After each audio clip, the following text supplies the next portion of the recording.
Embarking on the journey of business ownership transfer can be complicated and emotional, particularly with family entwined. Join me, Vincent Mastrovito, owner of Prometheus Partners, in Finishing Touches, the podcast that genuinely understands your challenges and aims to equip you with invaluable tips for a smooth business succession. By the end of each episode, you'll feel more confident and ready to guide your business into the next phase. Enjoy the podcast.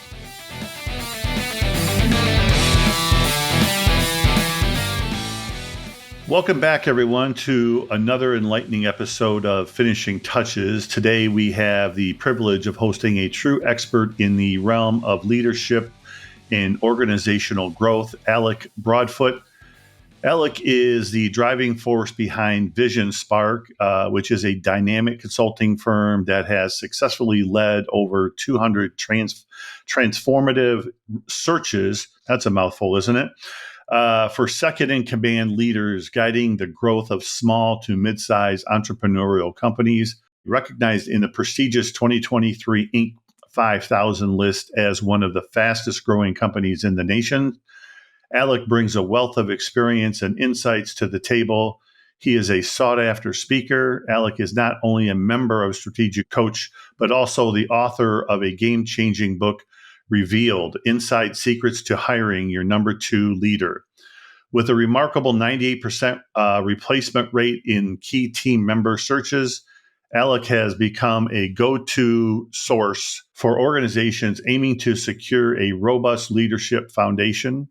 Today, we're diving deep into the two critical aspects that Alec is truly passionate about: ensuring your company is led by a robust number 2 leader, and then evaluating your leadership team to maximize business valuation. I want to get into both of those because those are really interesting to me, and I know will be interesting to the listeners.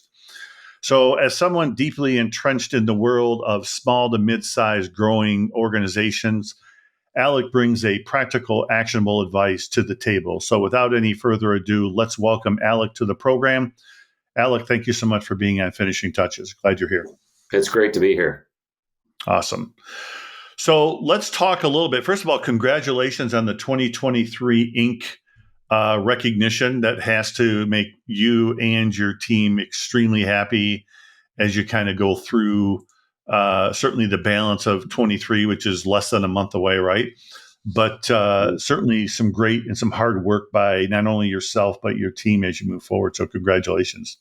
Yeah, thank you. It was one of our long-term goals to hit the Inc. 5000 someday, and I didn't realize it, but anybody in the Inc. 5000 is in the top 1/2 of the top 1% of the country, so 99.5% percentile. Yeah. Wow, that is fantastic. Makes us feel the rest of us irrelevant, right? Well, I didn't realize it because I thought, well, what's the big deal? There's 5,000 companies in that list. I didn't think it was as unique as it is, but it's really cool to hit that. Yeah. I want to start off by a couple of main things. Is one, how did you get to a point to start VisionSpark? That's like the first question. Like, where did this start from? Where did it all come from? Was it a long, bad weekend, a bad experience? So tell me where'd this come from? Yeah. So we've been in business 12 years. It started maybe 15 years actually more than that now, maybe even almost 20 years ago, 2005, give or take. I had a mailing company and we were just killing it. We were profitable. We were putting our competitors out of business. We processed mail for large companies here in Columbus. Chase Mortgage was one of our biggest companies, all the hospitals in town, Mettler, Toledo, McGraw-Hill. And we were doing an incredible job at running the business. We were very astute business people. And I had this one particular employee that was just not performing well. And I tried everything I knew under the sun. I even reached back out my old MBA textbooks and tried different things. And finally I said, man, what am I doing wrong? And I reached out to a mentor and he said, you got to let her go. And I said, all right, I'll let her go. He's like, okay, what are you doing tomorrow? And so he came in the next day and really planted a seed about the importance of hiring employees that are highly engaged, highly committed. And I said, well, how do I do that? we interview, we have applications, and he suggested I use some sort of objective tools and science in the hiring process. So we put it to the test, and instead of 7 out of 10 employees leaving us, we had 7 out of 10 employees staying with us. And when I say leaving, they were either being fired or they quit. And we turned our turnover rate around, going tremendously well. And at the time, we were desperate for an office manager. We had different office managers come in, and they left for different reasons. One wanted, she became pregnant, wants to stay home with her baby. The other one moved to another area of the country because her husband got a good job. And so we needed an office manager. So this woman came in and she killed the interview. Like, she just knocked it out of the ballpark. I'm like, oh man, she's going to be amazing. So I had her take the assessment, and the assessment results were horrible. And so I'm like, these cannot be true. So I reached out, said, let me check your references. So I called her references, and I'm like, oh yeah, she's great, hire her. So we did, and it was a complete disaster.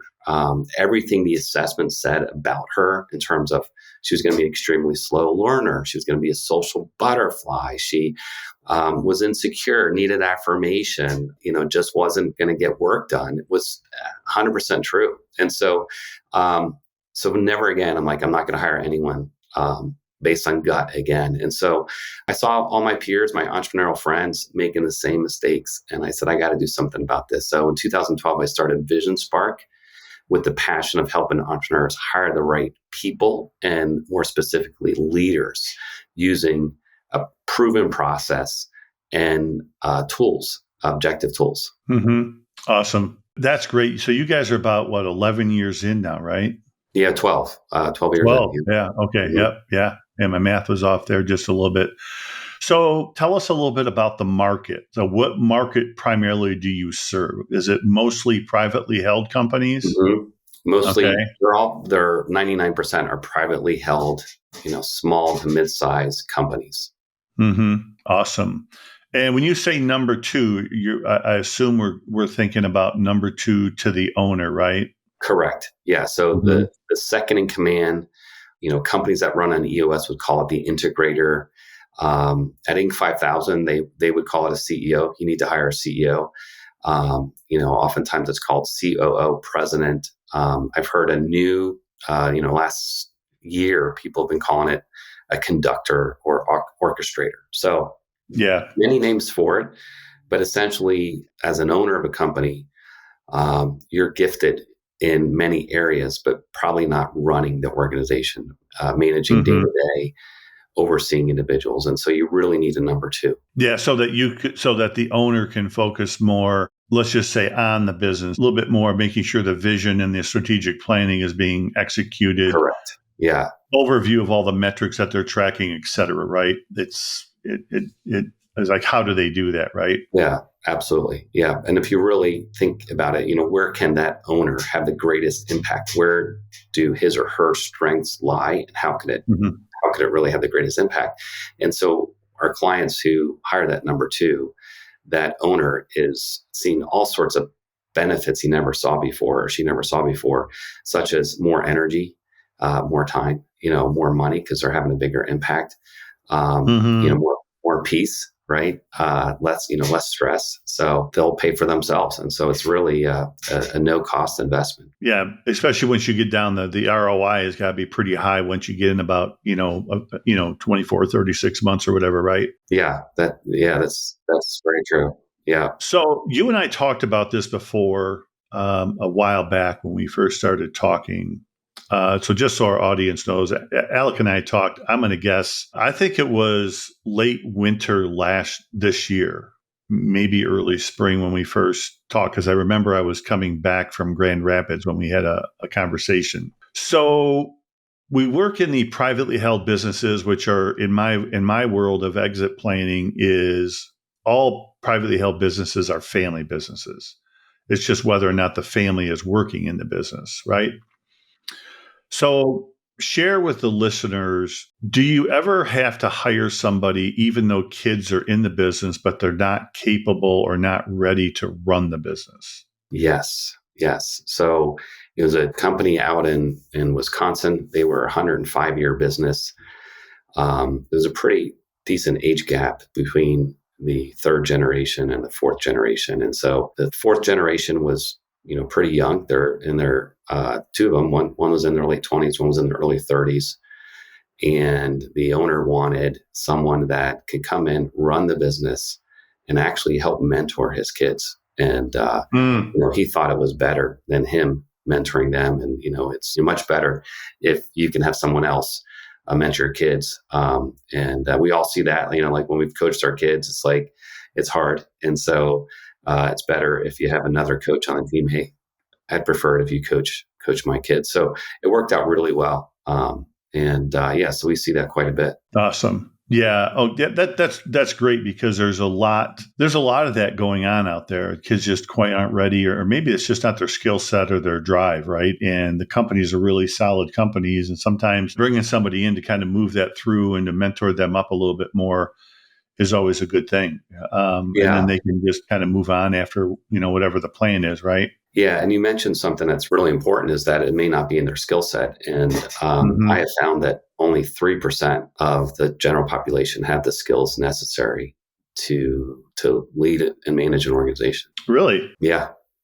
Wow. That's a pretty low number. Yeah. It's interesting, because even candidates that have these skills on their resume, in terms of managed this, led that, grew this, when we evaluate them, they've been in the wrong career. Mm-hmm. It's not their innate ability. They've actually been in a career where they've really wanted to make it to the top of an organization, and they've been miserable in management positions that are not in their skill set, not in their strengths. Yeah. Now, you guys are based out of Columbus, Ohio, correct? And you cover the entire United States, right? That's correct. Yeah, we have clients all around the country. About 95% of our clients are outside of Columbus. Mm-hmm. Okay. And then what usually is the initial process when somebody wants to have a conversation with you? Is just really more of a understanding the business and kind of what the owner is trying to fill. Yes. And then understanding how a search would go and what they might be looking for, correct? Right. The initial part of the process is, we call it a client strategy session, and we really understand what the owner wants, what success looks like. If that owner is going to call us a year from today and they are just thrilled that this person's in place, what has caused them to be super excited, happy to have this person in their organization? And so we go ahead in time and we look backwards, and that allows the owner to get really clear, and allows us to understand what that owner wants as success. And we're getting to know the owner as well, because having a person that fits with that owner is vital, right? Someone can have the best resume and they can have industry experience, but if there's not a fit, it's not going to happen. So that's step one. Step two is then we meet with the stakeholders in the organization. So anyone that would be involved, usually 5 to 8 individuals, and we'll meet with them. And they'll have buy-in in terms of who this person is by them sharing, like, I really think we need someone like this. And the outcome is a very clear position description. It is, it's a blueprint. It's the center of the bullseye in terms of who we're trying to look for. And that's our, those are our marching orders in terms of finding that individual. Mm-hmm. Awesome. Yeah, that's great.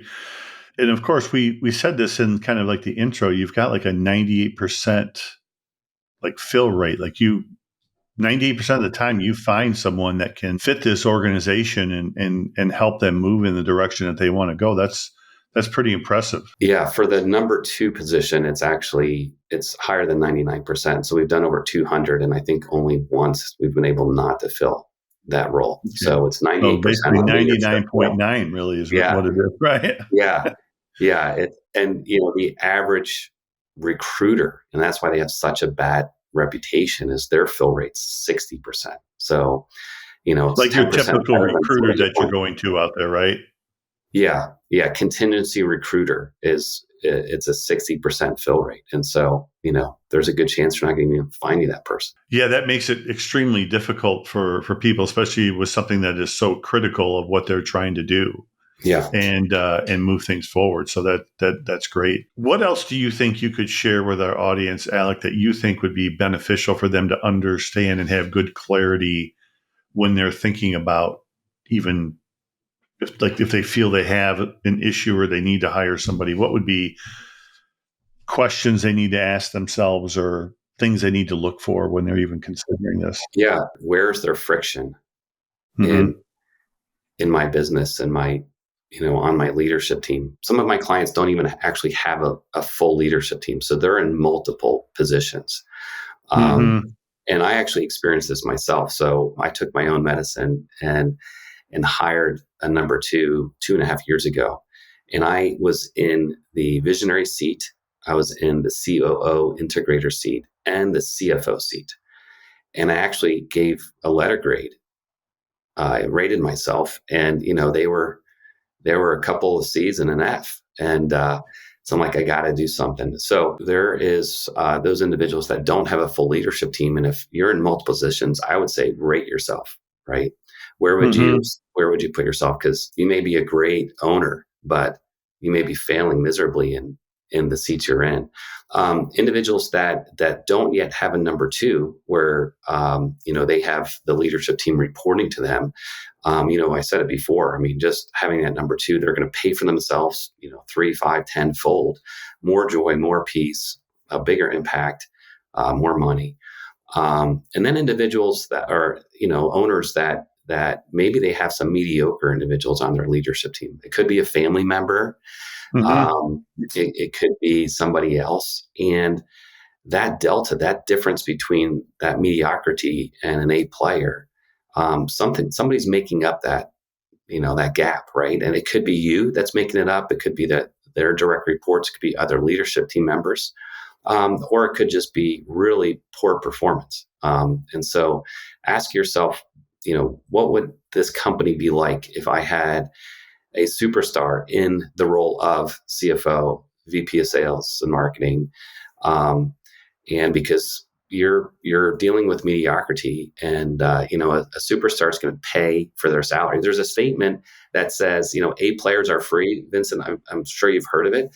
I disagree with that statement. I think A players, you're going to get a return of 3 to 10-fold. And so, Mm-hmm. no one's ever going to look back when they hire an A player and say, man, my profit's down because I had to pay for this person's salary. No one ever does that. Right. Yeah. Because you have such a good fit, right? Yeah. Alec, thank you so much for being here today. We're out of time for today, but certainly would love to have you back on again, hopefully at some point in the future. We hope that everyone else enjoyed this episode of Finishing Touches. If you would like more content, you can certainly check out our website at PrometheusPartners.com. We will have this up on the website and through social media here in the next week or so. If our podcast has been helpful to you, please leave a review to help others discover where we are and maybe answer some questions for them. We are certainly looking forward to accompanying you on your journey to a successful business transition in the next episode. And we hope everybody has a great day. And if we don't talk to you, a fantastic holiday weekend. Thank you so much.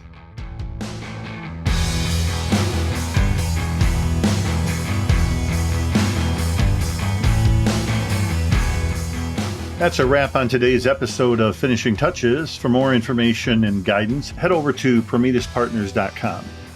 Your feedback means the world to us, so please take a moment and leave a review of the podcast. You can stay in the loop or ask me a question by connecting with me on LinkedIn or visit our website and start a conversation with me. We look forward to accompanying you on your journey to a successful business transition in our next episode, and have a great week. Thank you so much.